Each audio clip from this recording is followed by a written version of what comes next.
Hello, എല്ലാവരും ചോദിക്കാൻ തുടങ്ങി ബഹ്റൈനിൽ നല്ല നല്ല ടൂറിസ്റ്റ് പ്ലേസ് ഒന്നുമില്ലേ, സാധാരണ പാർക്കും അതുപോലത്തെ കാര്യങ്ങൾ മാത്രമാണോ ഉള്ളതെന്ന്. അപ്പോൾ ഒന്ന് കാണിച്ചു കൊടുക്കാം, ബഹ്റൈനിൽ ടൂറിസ്റ്റുകൾക്ക് പറ്റിയ അടിപൊളി പ്ലേസ് ഉണ്ട് എന്നുള്ളത്. അങ്ങനെയാണ് ഈ വീക്കെൻഡ് ഞങ്ങൾ അൽദാർ ഐലൻഡ് ചൂസ് ചെയ്തത് കേട്ടോ. അൽദാർ ഐലൻഡിൻ്റെ ഓഫീസുള്ളത് ചിത്ര ഫിഷർമാൻ പോർട്ടിലാണ്. അവിടെ ചെന്ന് നമ്മൾ എന്ത് ചെയ്യുക, ആദ്യം ടിക്കറ്റ് എടുക്കുക. പെർ ഹെഡ് 8 ദിനാറാണ് അവർ ചാർജ് ചെയ്യുന്നത്. കുട്ടികൾക്ക് 5 വയസ്സിന് താഴെയുള്ള കുട്ടികൾക്ക് ചാർജ് ചെയ്യുന്നില്ല. കൂടാതെ കുട്ടികൾക്ക് 6 ദിനാറ് എങ്ങാനും ആണെന്നാണ് എൻ്റെ തോന്നൽ, എനിക്ക് അറിഞ്ഞൂടാ.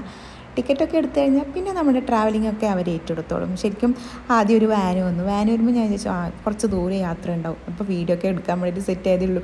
വീഡിയോ ഞാൻ ഫോണൊന്നും തുറന്നതേ ഉള്ളൂ, അപ്പോഴത്തേക്ക് തന്നെ എത്തിയെന്ന് പറഞ്ഞാൽ ഇതിന് വേണ്ടിയിട്ടാണ് ഇവർ വാനൊക്കെ കൊണ്ടുവന്ന് സെറ്റ് ചെയ്തതെന്ന് ഞാൻ വിചാരിക്കുന്നു. ശരിക്കും ഞാൻ നടന്ന് പോകാനുള്ള ദൂരേ ഇല്ലൂ.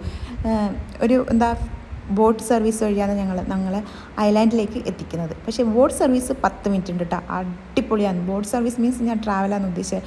ബോട്ട് ട്രാവൽ വഴിയാണ് നമുക്ക് ഐലാൻഡിലേക്ക് പോകാൻ പറ്റുന്നത്. അത് അടിപൊളിയാണ്, നല്ല രസം ഉണ്ടായിരുന്നു. 10 മിനിറ്റ് ഉണ്ട്, എങ്ങാനും 10 മിനിറ്റിലാണ് നമ്മൾ അൽദാർ ഐലാൻഡിലേക്ക് എത്തി.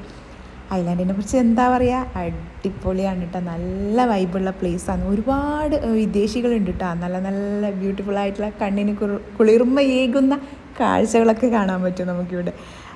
നല്ല നല്ല നല്ല രസമുള്ള മൊമെൻറ്റ്സ് ഉണ്ടായിന് കേട്ടോ. പിന്നെ ഇവുട്ടി മാക്സിമം എൻജോയ് ചെയ്ത്, വേറൊന്നും കൊണ്ടല്ല. എന്താ പറഞ്ഞാൽ അവൾക്ക് വെള്ളം എന്ന് പറയുമ്പോൾ ഭയങ്കര ഇൻട്രസ്റ്റാണ്. അവൾ ഇങ്ങനെ മുമ്പിലോട്ട് തന്നെ പോകാൻ നമുക്ക് ഒരു പേടിയുമില്ല. പിന്നെ അവൾ ഉറങ്ങിപ്പോയത് കൊണ്ടല്ല കുറച്ച് ബുദ്ധിമുട്ടുണ്ടായിരുന്നു പറഞ്ഞാൽ. അവൾ ഉറങ്ങി, കുറച്ച് കഴിയുമ്പോൾ അവൾ ഉറങ്ങി. അതുകൊണ്ട് എനിക്ക് കുറച്ച് ബുദ്ധിമുട്ടായി. അവളെ ഇങ്ങനെ പിടിച്ചിരുന്നു, ഞാൻ അവർ എൻജോയ് ചെയ്യുന്നത് നോക്കി നിന്നു. അത് കഴിഞ്ഞ് അവൾ ഉണർന്നതിന് ശേഷമാണ് ഞാനൊന്ന് വെള്ളത്തിലൊക്കെ ഇറങ്ങി. പൊതുവേ എനിക്ക് ഭയങ്കര ഇഷ്ടമാണ് വെള്ളവും റൈഡിങ്സൊക്കെ ഭയങ്കര ഇഷ്ടമാണ്. പക്ഷേ എനിക്ക് മാക്സിമം എൻജോയ് ചെയ്യാൻ പറ്റിയില്ല. പക്ഷേ സംഭവം അടിപൊളിയാണ്. എന്താ പറയുക, കുട്ടികളൊക്കെ കുറച്ച് വലുതായ കുട്ടികളൊക്കെ കൊണ്ടുപോകുന്നുണ്ടെങ്കിൽ നമുക്ക് മാക്സിമം എൻജോയ് ചെയ്യാൻ പറ്റിയ സ്ഥലമാണ്. സ്റ്റേ ഒക്കെ ചെയ്യാൻ പറ്റും കേട്ടോ. ഞങ്ങൾ സ്റ്റേ ചെയ്തിട്ട് ഞങ്ങൾ ഫുഡൊക്കെ സെറ്റായിട്ട് കൊണ്ടുപോയിനായിരുന്നു. സ്നാക്സൊക്കെ കൊണ്ടുപോയി അവിടെ കഴിച്ചു. വൈകുന്നേരം ആകുമ്പോൾ എന്താ പറയുക, സന്ധ്യാസമയം ആകുമ്പോൾ സൂപ്പർ കേട്ടോ. അടുത്ത അറ്റ്മോസ്ഫിയർ അവിടെ കഥയും പറഞ്ഞ് ഇങ്ങനെ വെള്ളത്തിലിരിക്കാനും അതുപോലെ നല്ല രസമാണ്. ഫുഡ് വൗച്ചറിലുള്ള 2 ദിനാറിൽ ഫ്രീ ആയിട്ടുള്ള ഫുഡ് കിട്ടും. ഫുഡിനെ പറ്റി പറയുകയാണെങ്കിൽ ഫുഡ് വലിയ പോരാ, എനിക്കിഷ്ടമായിട്ടാണ്. എന്നാലും രസം ഉണ്ടായിരുന്നു. അല്ലാത്ത ഫുഡൊക്കെ ഉണ്ട്, നമുക്ക് ചൂസ് ചെയ്യാം.